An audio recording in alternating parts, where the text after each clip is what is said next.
ანდრო ვიტაძე 17 მაისი დაბადების ადგილი თბილისი. ალბათ ვიტყოდი წყალბურთელისთვის სტანდარტულად, ბევრისთვის ალბათ. მამა ჩემი იყო წყალბურთელი და ხშირად ხდება ესე, როცა მშობელი არის ან ოჯახის რომელიმე წევრი წყალბურთელი. შემდეგ თაობასაც გადაეცემა ეს მემკვიდრეობით, ჩემ შემთხვევაშიც ეს იყო, თუმცა ბაბუა ჩემი, დედა ჩემის მხრიდან იყო კალათბურთელი. ყოველთვის იყო ბავშვობაში, რომ ან წყალბურთი, ან კალათბურთი. იყო პერიოდი კალათბურთზეც დავდიოდი და ძალიან მიყვარდა და ეხლა ძალიან მიყვარს ეს სპორტი. თუმცა მამის ფაქტორმა გადაწონა 12 წლის ვიყავი უკვე წყალბურთზე დავიწყე ვარჯიში, 5 წლიდან ცურავდი. საბოლოოდ შემიყვარდა უფრო ალბათ წყალბურთი მოვიწამლე ამ სპორტით და უკვე რა თქმა უნდა ჩემი გადაწყვეტილებით, რა თქმა უნდა მამის ფაქტორი იყო აქ ძალიან მნიშვნელოვანი. შევეჭიდე ამ სპორტს. 12 წლის ვიყავი და მან მიგძენი ეს სიყვარული წყალბურთის მიმართ. მახსოვს პატარა ვიყავი, მაგ პერიოდში ზუსტად ევროსპორტზე ვუყურებდი ჩემპიონთა ლიგის ნახევარფინალებს და ფინალებს. მამა ჩემთან ერთად ხშირად იყო და დღემდე მაქვს ეს მომყვება ეს ემოცია. მეც და მამა ჩემიც როგორ ვუყურებდით ამ სპორტს და მაგ პერიოდში იყო, რომ ვოცნებობდი, რომ მაგ დონის წყალბურთი მეთამაშე. 5 წლიდან რო ვცურავდი, დედა ჩემი იყო პირველი, დედა ჩემს დავყავდი მოკლედ სულ ვაგუნავერეზე, მელოდებოდა მთელი ვარჯიში, უკვე დედა ჩემს კისერზე გადაიარა. უკვე წყალბურთზე რო გადავედი, უკვე შეიცვალა ეს როლები. მაგ მხრივ. ამიტომ კი ორივე, ანუ ჩემიდაც რა თქმა უნდა, ბაბუა ჩემი, ყველანი ძალიან ჩართულები იყვნენ და ძალიან ამაყობდნენ ჩემს. მიხარია ეს ძალიან. სკოლის პერიოდი დიდად არა, მაგრამ აი უკვე სტუდენტობის პერიოდი თითქმის წარმოუდგენელი იყო. სკოლიდან რო დავიწყოთ, ბოლო 2 წელი მაგ პერიოდში ვიყავი მონტენეგროში, ადრანში და რეალურად ეს მე-11 და მე-12 კლასის საატესტატოები და ეროვნული გამოცდები ეს ონლაინ მემზადებოდი, ძალიან რთული იყო. თუმცა შევძელი, რთული იყო ძალიან, მაინც შევძელი და შემდეგ უკვე უნივერსიტეტის პერიოდი თბილისში ილია უნიში ჩავაბარე, მაგრამ ამის შემდეგ 19 წლის როცა ვიყავი იტალიაში ჩემი პირველი სეზონის შემდეგ მეორე სეზონი დავრჩი და ეკონომიკის ფაკულტეტზე ლუისის უნივერსიტეტში გავაგრძელე სწავლა.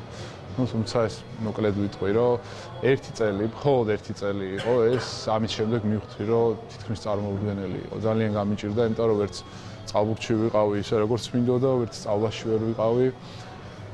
იმ დოზით და იმ დონით როგორც მსურდა და მივხვდი, რომ უნდა გამეკეთებინა არჩევანი მაგ მომენტში. არჩევანი ხა იმან გადაწონა, რომ სპორტი მაინც წარმავალია, ხა კარიერა, დიდი ხანი აგრძელდება, სწავლა ყოველთვის შეგიძლია, რომ ყველა ასაკში შეგიძლია, რომ გააგრძელო, ამიტომ შევჩერდი წყალბურთზე. ზოგადად ყოველთვის ხონდა არჩევნის თავისუფლება, მადლობა ჩემ მშობლებს მაგისთვის ნამდვილად, იმიტომ რომ იშვიათი არის, რომ ბავშვს აძლევდა არჩევნის თავისუფლებას და ქონდა ეგ ბავშვობიდან, რა თქმა უნდა, ყოველთვის გვერდში მედგნენ, რაც უნდა გადამეწყვიტა და მხოლოდ რჩევებს თუ მომცემდნენ, დანარჩენი ყოველთვის ჩემზე იყო. პატარა ასაკიდან გადავწყვიტე, რომ დიდ სპორტში უნდა გამეგრძელებინა ჩემი მოღვაწეობა და სწავლა ოდნავ გადავდე უფროსი ასაკისკენ, რა თქმა უნდა, გვერდში მედგა ორივე. 15 წლის ვიყავი, მახსოვს, პირველად თბილისის თასი იყო, 4 გუნდიანი პატარა ტურნირი. პირველად მან გამომიძახეს ეროვნულ ნაკრებში. მახსოვს, პირველი თამაში იყო უკრაინის წინააღმდეგ, სადაც კარგად გამოვედი.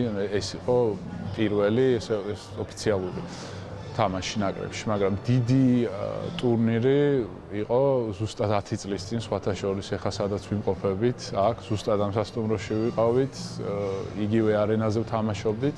პირველი ევროპის ჩემპიონატი, როდესაც ვიყავით 18 წლის და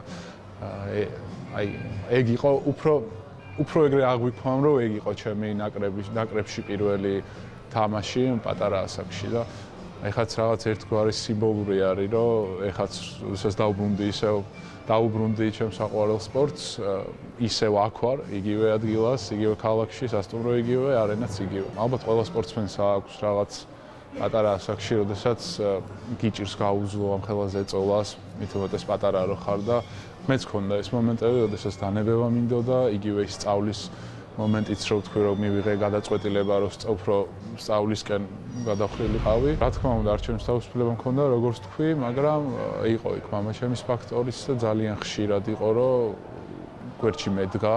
რა თქმა უნდა, თვითონაც მქონდა უდიდესი სურვილი, რომ მეთამაშა დიდი წყალბურთი და იყო ეგ მომენტები, როდესაც მიბიძგა ისევ, რომ შემოbrunებულიყავ ამ სპორტისკენ. ვიცოდი, რომ იქნებოდა ესეთი დონის გუნდი, ვიცოდი გეგმები, თუმცა უშუალოდ უკვე რომ ჩემთან კონტაქტზე გამოვიდნენ, თავიდან ბოლომდე რა თქმა უნდა მომიყვეს რაც არის გეგმაში, რამხელა მიზნებიც არის და ყველაზე მნიშვნელოვანი ალბათ იყო რომ ჩვენი მიზნები დაემთხვა ერთმანეთს. ჩემ შემთხვევაში თუ გუნდის და ჩემი მიზანი არ ემთხვევა, მიჭირს მან გადაწყვეტილების მიღება, მაგრამ აქ მიზანი არის ევრო პირველობა. ეგ მაქვს მეც დაემთხვა და რა თქმა უნდა ქართული გუნდი არის ყოველთვის ბევრი წელი მითამაშია სხვადასხვა ქვეყანაში, სხვადასხვა კარგ გუნდში, მაგრამ ქართულ გუნდთან ერთად ზუსტად აი საერთო მიზნის მიღწევა ალბათ კიდევ ორმაგად უფრო სხვა დატვირთვა აქვს და უფრო სხვა ემოციები იქნება მან დარწმუნებული. მიზანი პირველი ეგ იყო და მეორე მენეჯმენტი. ხედავ სწორი ნაბიჯებით ვითარდება გუნდი და იმასაც ხედავ რომ პროფესიონალური, ან სწორი მიდგომაა მოკლედ ესე რომ ვთქვა, იმიტომ რომ პირდაპირ ამ უდიდეს შედეგს, რაც გვაქვს მიზნად, რა თქმა უნდა, არ გთხოვენ ეს არც იქნებოდა ჩემი აზრით სწორი და ალბათ ნორმალური. რამოდენიმე წლიანი გეგმა არის და სწორად მივდივართ და რა თქმა უნდა, ჭირდება მით უმეტეს ახალი რო არის გუნდი ეს შენება, გუნდში სისტემის დანერგვა, მაგრამ თან ვფიქრობ, რომ დიდი იმედი მაქვს, რომ შორს არ არის ეს ჩვენი მიზანი. ეგ იყო ძალიან მნიშვნელოვანი, რომ ხედავ სწორ მუშაობას და სწორ განვითარებას. ჩემი გამოცდილებით და ის ზოგადადაც ვიცით ალბათ ვინც სპორტს ვადევნებთ თვალს, არა მარტო წყალბურთში, ძირითადად უფრო გუნდურ სპორტებში, რამხელა მნიშვნელობა აქვს შიგნით ურთიერთობებს, მენეჯმენტის, მწვრთნელთან, მოთამაშეებთან მთლიანად გულისხმობა გუნდს, როდესაც როგორც თქვით, ჰარმონია არის და ეს ერთობა ბევრად მარტივი არის იქ საერთო მიზნისკენ ნაბიჯების გადადგმა. აპოლოში თავს ვზნობ ძალიან კომფორტულად, ძალიან მოთამაშეებით, მწვრთნელებით, სტაფი მთლიანად მენეჯმენტი. ყველა რაღაც ერთ ნოტაზე ვართ, ესე რომ ვთქვათ და დამოკიდებულება თვითონ მოთამაშეების ერთმანეთის მიმართ, მწვრთნელის მიმართ, იგივე მწვრთნელის მოთამაშეების მენეჯმენტის ძალიან ჯანსაღი არის და ეს ძალიან მნიშვნელოვანია გუნდში, იმიტომ რომ ეს პირდაპირ აისახება შედეგზე. ულაპარაკოა რომ ძალიან მართლა ძალიან რთულ ჯგუფში მოვხვდით. რეალურად ჩვენ ჯგუფში 3 გუნდი არის, რომელსაც პრეტენზია აქვს ჩემპიონობაზე. ერთ ჯგუფში ეს 3 გუნდი რთული იქნება, მაგრამ ჯერ რა თქმა უნდა აპოლოსი ჩვენც აღორსამდე ცუდი გუნდი ძალიან ანგარი გასაწევი ძალა ვართ და დარწმუნებული ვარ, რომ სასურველ შედეგს, რაც ყველას გსურს, ვაჩვენებთ და დავდებთ მაგ შედეგს. უდიდეს სტიმულს გაძლევს, მით უმეტეს წყალბურთში არ გვაქვს მაგის ფუფუნება, რომ გულშემატკივარი ყავდეს ყველა თამაშზე, მით უმეტეს ესეთი, როგორც აპოლოს აქვს, კი არ ვიყავი ათენში, მაგრამ ყველა თამაშს უყურე და ხედავდი რა ამბავიც იყო ტრიბუნას და ზოგადად აუზზე და ეს ძალიან დიდ ძალას გაძლევს, პირადად გამომიცდია ეს ბევრჯერ და არის მომენტები, როცა რაღაც პატარა ვარდნები არის თამაშის განმავლობაში და როდესაც კომაგი ყავს გვერდში, მოდუნების საშუალება და უფლება არც გააქვს ეს რაღაც გაძლევს ამ ძალას და მიხარია, რომ აპოლოს ყავს გულშემატკივარი და დარწმუნებული ვარ, კიდე რიცხვი უფრო გაიზრდება ამ გულშემატკივრის. შესაბამისად ჩვენი თამაშის ხარისხიც. მარტივად